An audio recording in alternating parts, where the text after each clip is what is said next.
ప్రియమైన క్రీస్తునందు సహోదర సహోదరులారా, బెతెస్దా ప్రార్థన మందిరము హౌసింగ్ బోర్డ్ కాలనీ నుండి ప్రసారమయ్యే ఈ టీవీ కార్యక్రమానికి మిమ్మల్ని మరలా ఆహ్వానిస్తున్నాం. ఈ టీవీ కార్యక్రమంలో వాక్య ప్రత్యక్షత అనేటువంటి కార్యక్రమం ఇది. ఈ వాక్య ప్రత్యక్షతలో ఆయా సమయాలలో పలు అంశాలను మనం ధ్యానిస్తూ వస్తున్నాం. గత కొన్ని దినాలుగా బైబిల్లో కనపరచబడిన దీవెనకరమైన కుటుంబాల గురించి మనం ధ్యానిస్తున్నాం. ఈ దినము బైబిల్లో కనపరిచినటువంటి యెషయా కుటుంబాన్ని మనం ధ్యానించబోతున్నాం. యెషయా ప్రవక్త తన కుటుంబ విషయంలో తానిచ్చిన సాక్ష్యాన్ని 8వ అధ్యాయము, యెషయా గ్రంథము 8వ అధ్యాయము 18వ వచనములో అది రాయబడింది. అక్కడ అంటున్నాడు, ఇదిగో నేనును యెహోవా నాకిచ్చిన పిల్లలను సియోను కొండ మీద నివసించు సైన్యములకు అధిపతియగు యెహోవా వలని సూచనలుగాను మహత్కార్యములుగాను ఇశ్రాయేలు మధ్య ఉన్నాము అంటున్నాడు. కనుక యెషయా తను ప్రవక్తగా నియమించబడినటువంటి దావీదు. యెషయా ప్రవక్తగా తన యొక్క పరిచర్య చేస్తూ అదే సమయంలో తన కుటుంబాన్ని, తన పిల్లల విషయంలో కూడా తన ఎంతో జాగ్రత్త వహించి కుటుంబాన్ని కూడా ఆత్మీయంగా కట్టుకోవటంలో తను బాధ్యత వహించాడు. చాలా పర్యాయములు ఆయా పనులు, విస్తారమైన పనులు బట్టి లేక పరిచర్య సేవను బట్టి కూడా చాలామంది కుటుంబాన్ని విస్మరిస్తారు, అంతగా పట్టించుకోరు. దానివలన వారి యొక్క సేవకు కూడా చాలా నష్టం అనేది జరుగుతూ ఉంటుంది. కనుక మనం ఏం చేసినా మన కుటుంబ విషయమైనటువంటి బాధ్యత మనం చాలా జాగ్రత్తగా నిర్వర్తించవలసిన వారంగా ఉన్నామని మనం జ్ఞాపకం చేయబడుచున్నాం.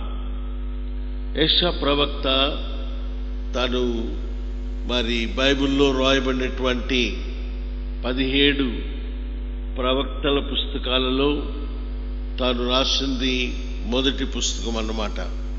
అనగా యెషయా గ్రంథాన్ని ప్రవక్త అయిన యెషయా రాశాడు. యెషయా ప్రవక్త తాను రాసిన గ్రంథమును బట్టి, వివరాలను బట్టి, మోతాదును బట్టి తనను ప్రిన్స్ ఆఫ్ ది ప్రాఫిట్స్ అంటారు. ప్రవక్తల అన్నింటిలో తను అధిపతిగా, ప్రముఖుడుగా బైబిల్ పండితులు తెలియచేస్తారు. ఈ యెషయా ప్రవక్త చాలా దీర్ఘకాలము యూదా జనుల మధ్య ప్రవక్తగా ఉన్నాడు. దేవుడైన యెహోవా ప్రవక్తలను ఇశ్రాయేలీయులకు ఇచ్చాడు, కొంతమంది యూదా ప్రజలకు ప్రవక్తలు ఇచ్చాడు. యెషయా ప్రవక్త యూదా ప్రజల మధ్యలో ప్రవక్తగా ఉంటూ వచ్చాడు. ఈ ప్రవక్త 4 రాజులు పరిపాలన చేసిన కాలములో తను ప్రవక్తగా ఉన్నాడు. మొదటి అధ్యాయము 1వ వచనం మనం చూస్తే, ఉజ్జియా, యోతాము, ఆహాజు, హిజ్కియాయను యూదా రాజుల దినములలో యూదాను గూర్చిన, యెరూషలేమును గూర్చిన ఆమోసు కుమారుడుగా యెషయా కలిగిన దర్శనం. కనుక 4 రాజులు ఒకరి తర్వాత ఒకరు మరణిస్తూ వస్తున్నారు. యెషయా మాత్రము ప్రవక్తగా యూదుల మధ్యలో కొనసాగుతున్నాడు. సుమారు 60 సంవత్సరాలు యెషయా ప్రవక్తగా ఉన్నాడు. చాలా దీర్ఘకాలము యెహోవా ప్రవక్తగా కొనసాగాడు. మరి యెషయా తన గ్రంథములో చాలా ప్రాముఖ్యమైనటువంటి ప్రవచనాలను తను రాయగలిగాడు. యేసుక్రీస్తు ప్రభు దాని జననము, యేసుక్రీస్తు ప్రభు శిలువ కార్యము, ఆయన పునరుద్ధానము, మరి ఆయన యొక్క 1000 సంవత్సరాల పాలన, ఇవన్నీ కూడా యెషయా గ్రంథములో రాయబట్టు మనం చూస్తాం. కాబట్టి ఇంత బాధ్యత కలిగిన వాడు, మరి ఇంత పరిచర్య కలిగిన వాడు తన కుటుంబాన్ని మాత్రము విస్మరించలేదు అని మనం చూస్తున్నాం. కనుక తనే చెప్తున్నాడు, మరి 8వ అధ్యాయము 18వ వచనంలో, మరి నేనును యెహోవా నాకు ఇచ్చిన పిల్లలు సియోను కొండ మీద నివసించు సైన్యములకు అధిపతి యెహోవా వల్ల సూచనలుగా మహత్కార్యములుగాను ఇశ్రాయేలు మధ్య ఉన్నాము. ఈ యొక్క వాక్యములో 5 విషయాలు మనం గమనించాల. మొదటిది, యెహోవా నాకు ఇచ్చిన పిల్లలు. ప్రియులారా, పిల్లలు అనేది ఆకస్మికంగానో యాదృచ్ఛికంగానో లేక మరి ఏదో కలిగేది కాదు. మరి బైబిల్ ప్రకారము పిల్లలు యెహోవా అనుగ్రహించే స్వాస్థ్యమని, ఆయన ఇచ్చే బహుమానమని మరి మనం చూస్తున్నాం. కనుక ఆయన ఇచ్చే స్వాస్థ్యము, ఆయన ఇచ్చే బహుమానాన్ని మనం చాలా అమూల్యమైనదిగా స్వీకరించిన వారమై దానిని బహు జాగ్రత్తగా మరి పెంచుకోవటం అనేది చాలా అవసరం. మరి మోషే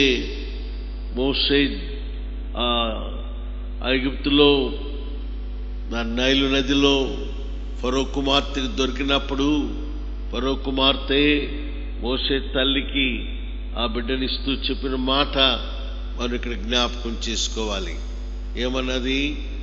ఈ బిడ్డను తీసుకెళ్ళి నీవు నా కొరకై పెంచుము, నేను నీకు జీతం ఇచ్చేదని అన్నది.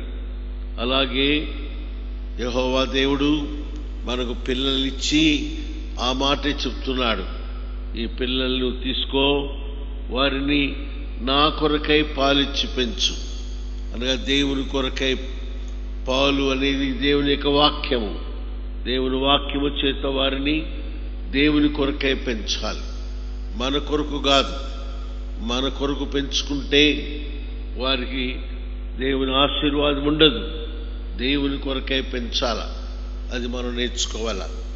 మరి యెషయా 59వ అధ్యాయంలో దీని విషయమైన మరొక తలంపు మనం చూసుకుంటాం. యెషయా గ్రంథము 59వ అధ్యాయంలో 21వ వచనములో అంటున్నాడు, నీ మీదనున్న నా ఆత్మయు నేను నీ నోట ఉంచిన మాటలను నీ నోట నుండి, నీ పిల్లల నోట నుండి, నీ పిల్లల పిల్లల నోటి నుండి ఈ కాలం మొదలుకొని ఎల్లప్పుడూ నువ్వు తొలగిపోవు అని యెహోవా సెలవిస్తున్నాడు. ఇక్కడ అన్నాడు, మరి నీ మీదనున్న నా ఆత్మ, రెండోది నీ నోట నుంచిన నా మాటలు. అనగా దేవుని యొక్క ఆత్మ మన మీద ఉన్నదని బైబిల్ చెప్తుంది. అనగా దేవుని బిడ్డలంగా మనము ఆత్మాభిషేకం పొందిన వారు. అలాగే అట్టి వారి నోట దేవుని మాటలుంటాయి. అయితే వాక్యం చెప్తుంది, నీ నోట నుండిన మాట మరి నీ పిల్లల నోటలోనికి రావాలి. నీ పిల్లల నోట నుండిన మాటలు నీ పిల్లల పిల్లల నోటి నుండి రావాలని వాక్యం చదువుతున్నాం. అంటే మరి దేవుని అభిషేకం పొందిన ఒక వ్యక్తి తన బాధ్యత 3వ తరం వరకు ఆ వాక్యము వారి నోట రావాలని చెప్పబడుతుంది. అనగా అందుకనే కీర్తన 108 అన్నాడు కదా, నీవు నీ పిల్లల పిల్లలను చూచిదువని. అంటే పిల్లల పిల్లలు చూడటం అంటే మామూలుగా భౌతికంగా వాడు పుట్టటము చూడటం కాదు. వారు దేవునిలో పెంచబడటము, దేవుని సేవలో ఉండటము, దేవుని మందిరాల్లో కనబడటము, మరి చూస్తామని చెప్తున్నాడు. మూడవ తరము చాలా ముఖ్యమైనది ఇది. అలాగే మరి 2వ తిమోతి 3వ అధ్యాయము 5వ వచనంలో మనం చూస్తే పౌలు తిమోతికి రాస్తూ, నీ యందున్న ఆ విశ్వాసము అనగా నిష్కపటమైన విశ్వాసము మొదట నేను నీ అవ్వ అయిన లోయలో చూశాను, తరువాత నీ తల్లి అయిన యునేకోలో చూశాను, మరి నీ యందును అది వసించుచున్నది అన్నట్టుగా రాశాడు.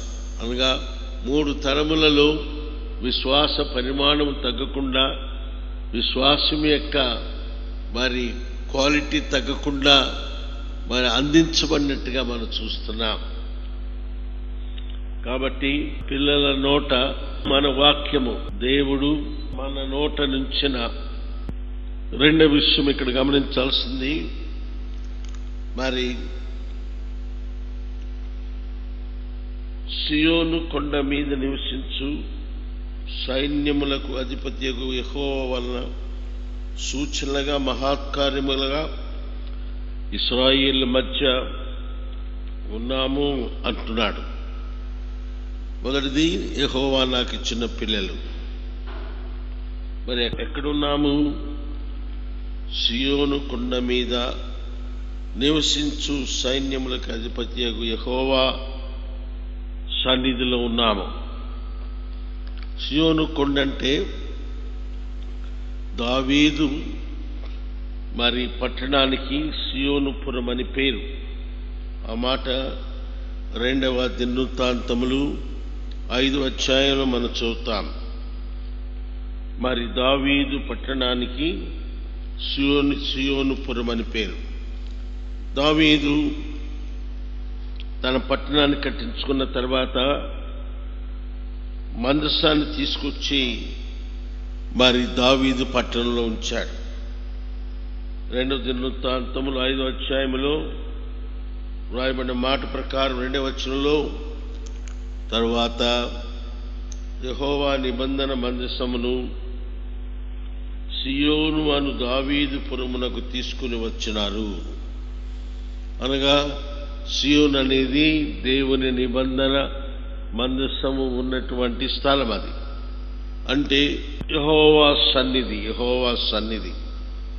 ప్రియులారా, మరి మన పిల్లలు యెహోవా సన్నిధిలో ఉండాలని దేవుని వాక్యం చెప్తుంది. యెషయా అంటాడు, నేను నా పిల్లలు సియోను కొండ మీద ఉన్నాం. అది ఎవరిది? అక్కడ ఎవరున్నారు? అక్కడ సైన్యములకు అధిపతి యెహోవా నివాసం ఉంది. ఆ నివాసము భౌతికంగా నిబంధన మందసము ద్వారా తెలియపరచబడుతుంది. కాబట్టి ఈనాడు రెండవది, మన పిల్లలు దేవుని సన్నిధిలో మరి వారు ఉండటం అనేది, పెరగటం అనేది చాలా ముఖ్యమైనది. కనుక దేవుని యొక్క సన్నిధి, పిల్లల్ని తీసుకెళ్ళటము, పెంచటము, దేవుని సన్నిధిలో వారు దేవుని కొరకై మరి పరిచర్య చేయటము, ఇవి చాలా అవసరం. అది సియోను కొండ మీద నివసించాడు దేవుడు. ఎఫెసీ 2:22 ఏముంది? ఆనాడు సియోను కొండ మీద మందసం ఉన్న స్థలములో నివసించినటువంటి మాటలు, వాక్యాలు మనం చూస్తున్నాం. ఇప్పుడు ఆయన నివాసం ఎక్కడుంది? ఎఫెసీ 2:22 ప్రకారము మరి దేవునికి నివాస స్థలమైనటకు ఆత్మమూలముగా మీరు కూడా కట్టబడుచున్నారంటారు. అనగా మరి ఆత్మమూలంగా కట్టబడి ఆత్మ మందిరములో మరి దేవుని యొక్క నివాసము ఉంటుందని మనం నేర్చుకుంటున్నాం.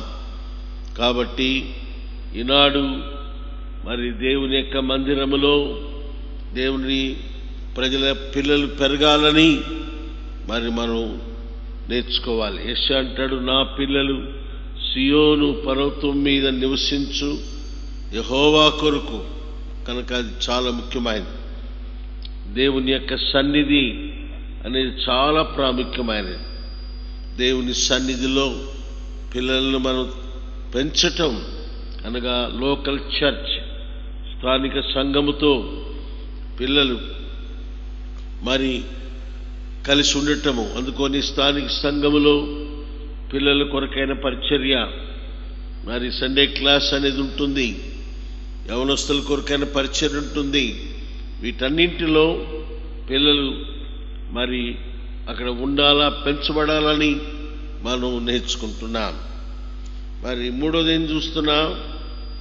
మరి సైన్యములకు అధిపత్యగు యెహోవాకు మేము సియోను కొండ మీద ఆయన సన్నిధిలో సూచనలుగా ఉన్నాం. సూచనలు అంటే అర్థం ఏంటి? జరగబోయేదానికి ముందుగా కనపరిచే గుర్తు. ఉదాహరణ, తీవ్రమైన దట్టమైన మేఘాలు వచ్చినాయి అనుకుందాం. మరి వెంటనే మనం అంటాం పెద్ద వర్షం రాబోతుందని. అనగా తీవ్రమైన దట్టమైన మేఘాలు రాబోయేటువంటి వర్షానికి సూచన. అలాగా యెషయా అంటాడు, నా పిల్లలు యెహోవాకు సూచనలుగా ఉన్నారు. అంటే వారిని చూచిన వారు వీరు యెహోవా పిల్లలని గుర్తించే రీతిలో ఉన్నారు. అవును ప్రియులారా, మరి మన పిల్లలు మరి వారి యొక్క జీవితము, వారి యొక్క మాటలు, వారి వస్త్రధారణ, మరి సమస్తము కూడా యెహోవాకు సూచనలుగా ఉండాలా. సూచన వారు వీరు దేవుని పిల్లలు, మరి యెహోవా పిల్లలు అని చెప్పగలిగిన స్థితిలో ఉండాలా. అలా కాకుండా లోకస్తులు వలె పెంచినామనుకో, మరి అట్టి ప్రజలు లోకమును అనుకరించేవారుగా ఉంటారు. కనుక లోకమును దాని యొక్క మరి అనుకరణ నుంచి దూరంగా ఉంచి మన పిల్లలను మనము యెహోవాకు సూచనలుగా మరి ఉండేటట్టుగా వారిని మనం పెంచాలని దేవుని యొక్క వాక్యములో మనం నేర్చుకుంటున్నాం. మరి ఇంకో మాట అన్నాడు అక్కడ. ఏమన్నాడు? నా పిల్లలు మరి సియోను కొండ మీద యెహోవాకు సూచనగాను మహత్కార్యములుగాను ఉన్నారు. మహత్కార్యములంటే మనుషులుగా మనం చేసుకోలేని కార్యాలు, అవి మహత్కార్యాలు. అనగా మనం చేసుకోలేనివి, ఇతర మనుషులు మనకు చేయలేనటువంటి కార్యాలను చేయగలిగిన వాడు ఒక్కడే, యెహోవాయే. అందుకొని ఆదికాండము 15వ అధ్యాయములో అబ్రహాముతో అడిగాడు, దేవుడైన యెహోవా నాకు అసాధ్యమైనది ఏదైనా ఉన్నదా అన్నాడు. అవును, దేవునికి అసాధ్యమైనది ఏది లేదు. కనుక అసాధ్యమైన కార్యములను సులువుగా జరిగించేటువంటి శక్తిగల దేవుని కార్యాలను మహత్కార్యములు అంటారు. కాబట్టి దేవుడు తన ప్రజల పిల్లల ఎడల మహత్కార్యాలు చేస్తారని దేవుని వాక్యంలో మనం చూస్తున్నాం. అందుకొని అట్టి కార్యాలు మనం పిల్లల ఎడల మరి జరుగుచుండగా లోకస్తులు వాటిని చూచి ఆశ్చర్యపడే రీతిలో ఉంటారు. కాబట్టి దేవుని ఆశ్చర్య కార్యములను మన జీవితాల ద్వారా, మన పిల్లల జీవితాల ద్వారా మరి ప్రజలు ఎరుగునట్టుగా మనం ఉండాలని దేవుని వాక్యం చూస్తున్నాం. సూచన అనేది మనం చేసేది, యెహోవాకు మనము సూచనలుగా ఉంటాం. మహాకార్యములనేది దేవుడు చేసేది. కనుక మనము దేవుని పిల్లలుగా ఉండవలసిన రీతిలో ఉంటే అది సూచన. దాన్ని బట్టి యెహోవా చేసేటువంటి మహత్కార్యాలు.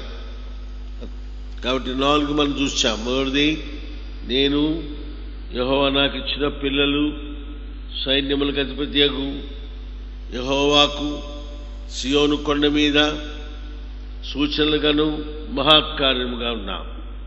4, యెహోవా నాకు ఇచ్చిన పిల్లలు. 2, మన సియోను కొండ మీద నివసించే యెహోవాకు. 3, యెహోవాకు సూచనలుగాను 4 మహత్కార్యం. 5వ విషయం ఏంటి? 5వ విషయము 18వ వచనం చివరి మాటలో ఇశ్రాయేలీల మధ్య ఉన్నాము. ఇశ్రాయేలు అంటే ఎవరు? దేవుని ప్రజలు. కనుక దేవుని ప్రజల మధ్య ఉన్నాము.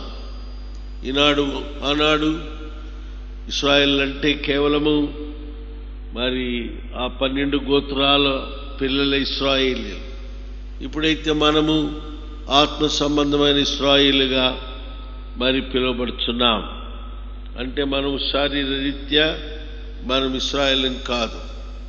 We are not Israelites by birth, కానీ ఆత్మీయంగా మనము ఇశ్రాయేలుగా చేయబడ్డాం. కాబట్టి ఇశ్రాయేలీల మధ్య అంటే దేవుని ప్రజల మధ్య మేమున్నాము అనే మాట ఇక్కడ అంటున్నాడు. ప్రియులారా, ఇక్కడ మనం నేర్చుకోవాల్సింది, మనము, మన పిల్లలు, మన కుటుంబాలు ఇశ్రాయేలీల మధ్య అనగా దేవుని ప్రజల మధ్య, దేవుని ప్రజల సహవాసములో మనం ఎదగాలని, జీవించాలని ప్రభువు కోరుతున్నాడు. కనుక ఇశ్రాయేలీల మధ్యలో, దేవుని ప్రజల మధ్యలో మనం ఉండటం అనేది మనకు ఆశీర్వాదకరము, దేవునికి మహింకరంగా ఉంటుందని మనం నేర్చుకోవాలా. కాబట్టి యెషయా మరి తన జీవిత సాక్ష్యాన్ని ఈ యొక్క వచనములో 5 భాగాలుగా వివరిస్తున్నట్టుగా మనం చూస్తున్నాం. మరి యెషయా గ్రంథంలో మరి చెప్పినటువంటి ఈ విషయాలు మన కుటుంబాల్లో మనము, మన పిల్లలము, మరి మన కుటుంబాల్లోని సభ్యులు ఎరిగిన వారమై దాని ప్రకారము జీవించడానికి మనం ప్రయత్నించాలని దేవుని వాక్యంలో చూస్తున్నాం. అయితే ఒకటి గమనించండి, ఇలాగా కుటుంబాన్ని, పిల్లలను మరి దేవునికి మహింకరంగా దేవుని సన్నిధిలో అనగా సియోను కొండ మీద దేవుని ప్రజల మధ్యలో అనగా ఇశ్రాయేలు మధ్యలో మరి పెంచాలంటే అది ఎంతో క్రయంతో కూడింది, ప్రయాసతో కూడింది. అంత సులువు కాదది.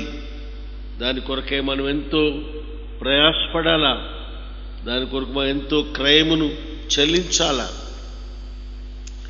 అలాగ చెల్లించకపోతే మరి మనము మన పిల్లలను మరి అలాగా ముందుకు తీసుకురాలేమని మనం నేర్చుకోవాలా. అది ఇంకో విషయం ఏంటంటే, మరి పిల్లలను మనం పెంచకముందు మనము మరి ఎట్లా పెంచాలని నేర్చుకోవాలి మనం. ఎందుకంటే దేవుని వాక్యంలో ముందు మనం నేర్చుకుంటే కానీ వారిని మనం పెంచలేం. అందుకనే న్యాయాధిపతుల గ్రంథములో ఒక వ్యక్తి ఇలాగ ప్రార్థన చేస్తున్నాడు. న్యాయాధిపతులు 13వ అధ్యాయంలో ఆయన చేసిన ప్రార్థన 8వ వచనం మనం చదువుతాం. అందుకు మనోహ, నా ప్రభువా, నీవు పంపిన దైవజనుడు మరలా మా ఎద్దుకు వచ్చి పుట్టబో ఆ బిడ్డకు మేము ఏమేమి చేయవలెనో వానికి దానిని నేర్పునట్లు దయచేయమని యెహోవాను వేడుకొనెను. కాబట్టి ఇలాగా యెషయా చెప్పినట్లుగా నేను, యెహోవా నాకు ఇచ్చిన పిల్లలు, సైన్యముల అధిపతి యెహోవాకు మరి సూచనలుగాను మహాకార్యముగాను ఇశ్రాయేలు మధ్య ఉన్నాము అనే మాటలు మన జీవితాల్లో నెరవేరాలంటే మరి మొదటగా మనము ఆ కార్యాలని ఎరిగిన వారంగా ఉండాలా. అందుకొని మనోహ ప్రార్థన చేస్తున్నాడు. ఇక్కడ మనోహ అంటే సంసోను తండ్రి ఏమని ప్రార్థిస్తున్నాడు? పుట్టబో బిడ్డకు మేమేమి చేయవలెనో దాన్ని మాకు నేర్పునట్లు దయచేయమన్నాడు. కాబట్టి ముందు మనము మరి మన పిల్లల్ని ఎలా పెంచాలో అనేటువంటి దైవ జ్ఞానాన్ని, వాక్య గ్రహింపును ముందు మనము కలిగిన వారంగా ఉండాలా. ఉండి తర్వాత వారిని ఆ వాక్య గ్రహింపులో మరి పెంచగలిగిన కృప మనం కలిగిన వారంగా ఉంటాం. కనుక ఇది చాలా ప్రాముఖ్యమైనది. కనుక ఈ దినం మనం నేర్చుకున్నది యెషయా కుటుంబ జీవితాన్ని మనం నేర్చుకున్నాం. తను ప్రవక్తగా ఉంటూ తన కుటుంబాన్ని గురించి తను ఇచ్చిన సాక్ష్యం చాలా మాదిరికరంగా ఉంది. కనుక ప్రియులారా గమనించండి, మరి 5 విషయాలు ఈ యొక్క యెషయా కుటుంబాన్ని గురించి మనం చూచాం. ఆయన తన గ్రంథములో మాట రాశాడు, నేనును యెహోవా నాకు ఇచ్చిన పిల్లలను. అది మొదటి మనం చూచాం. ఇక యెహోవా మనకిచ్చిన పిల్లలు యెహోవా కొరకై పెంచటం అనేది చాలా అవసరం. అది వారు చాలా మనకు అమూల్యమైన వారు అని గుర్తించటం, మరి వారిని మనము మరి ఎంతో వ్యయముతో మరి కాలమును వెచ్చించి వారిని పెంచటం అనేది చాలా అవసరం అన్నమాట. కనుక ఇంకో మాట మనం గమనిస్తున్నాం అక్కడ. ఆ 4 మొదటిది సైన్యములకు అధిపతి యెహోవా నివసించు స్థలము అనగా సియోను కొండ. కనుక దేవుని సన్నిధిలో మనం ఎలా పెంచగలం వారిని? కేవలము ఆదివారము మందిరాన్ని తీసుకుపోవటం వల్లనే కాదు, మరి అనుదినము ప్రభు సన్నిధిలో కుటుంబ ఆరాధనలో వారిని మనం ఉంచగలం. ఇది చాలా అవసరం. ఇది కనుక సైన్యములకు అధిపతి యెహోవా నివసించు స్థలము, మరి దేవుని మందిరము, మరి మనము నివసించేటువంటి మరి కుటుంబాల్లో కూడా దేవుని సన్నిధి. కాబట్టి మరి ప్రతిదినము దేవుడు అనుగ్రహించిన పిల్లలతో కలిసి వాక్యము చదివి ప్రార్థించి మరి వారిని దేవుని కొరకై పెంచటం అనేది చాలా అవసరం అన్నమాట. కనుక ప్రియులారా, మరి ఇది రెండవది. మూడవది మనం చూసాం కదా, సూచనలుగా మహత్కార్యములుగా. సూచన అనేది మనం కనపరిచేది, మహత్కార్యములు అనేది ఆయన చేసేది. కనుక మనం ఎప్పుడైతే సూచనగా ఉంటామో ఆ టైంలో దేవుడు మహత్కార్యాలు చేస్తాడు. దేవుని బిడ్డలంగా మన కుటుంబాల్లో దేవుని యొక్క గొప్ప కార్యాలను, మహత్కార్యములను మనం చూడగలిగే వారంగా ఉండాలని మనం చూస్తున్నాం. చివరగా మనం మరి ఇశ్రాయేలు మధ్య ఉన్నామంటున్నాడు ఆయన. ఇశ్రాయేలు మధ్య అంటే దేవుని ప్రజల మధ్యలో సహవాసములో మరి ఉండటం అనేది చాలా అవసరం. అది కనుక యెషయా కుటుంబాన్ని గురించి 5 విషయాలు మనం నేర్చుకున్నాం. మరి ఇంకో విషయం ఏంటంటే, యెషయా ప్రవక్తగా ఉంటూ మరి తను పరిచయం చేస్తూ తన కుటుంబాన్ని విస్మరించలేదని చెప్పాను నేను. కనుక మనం ఎన్నడూ కూడా మన కుటుంబాన్ని మరి విస్మరించకుండా వారికి ఇవ్వవలసిన సమయాన్ని వారికి ఇస్తూ కేటాయిస్తూ వారితో కలిసి ప్రార్థనలో వాక్యములో ముందుకు సాగాలని దేవుని యొక్క వాక్యమును బట్టి మనం చూస్తున్నాం. ఇలాగా మన కుటుంబాలు యెషయా కుటుంబం వలె కట్టబడాలని మరి ప్రార్థన చేస్తున్నాం. ప్రభువు మనకు సహాయం చేయనుగాక. మరి ప్రార్థన చేస్తాం. ప్రేమగల పరిశుద్ధ తండ్రి, ఈ దినాన యెషయా కుటుంబ సాక్ష్యాన్ని గురించి మేము నేర్చుకున్నాం. బైబిల్లో దీవించబడిన కుటుంబాలను ఒకదాని తర్వాత ఒకటి మేము చూస్తున్నాం. మరి దినం యెషయా కుటుంబం ఎంతగా దీవించబడిందో దేవా, మరి ఆ కుటుంబం వలె మా కుటుంబంలో కూడా దీవించబడాలని ప్రార్థన చేస్తున్నాం. తను కలిగి ఉండే సాక్ష్యాన్ని మేమందరము కలిగి ఉండాలని ప్రభా ప్రార్థిస్తున్నాం. సహాయం చేయండి. 5 విషయాలు ఆ కుటుంబాల గురించి మాకు నేర్పించారు.